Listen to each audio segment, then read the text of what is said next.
Am foarte mari emoții în legătură cu această excursie, fiindcă nu este totul ușor și, deși știu că sunt 35 de locuri, însă nu este totul ușor să ajungi până acolo, însă am o motivație care mă poate aduce în acel punct în care știu că am îndeplinit toate acele cerințe și pot ajunge și eu acolo.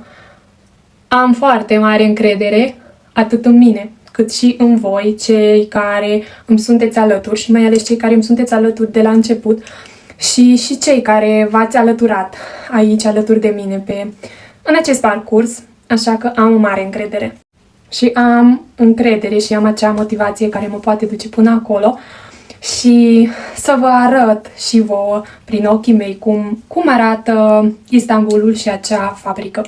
Am nevoie de ajutorul vostru și vreau să vă mulțumesc tuturor care sunteți alături de mine încă de la început sau care v-ați alăturat. Vă mulțumesc și haideți să îndeplinim împreună acest vis.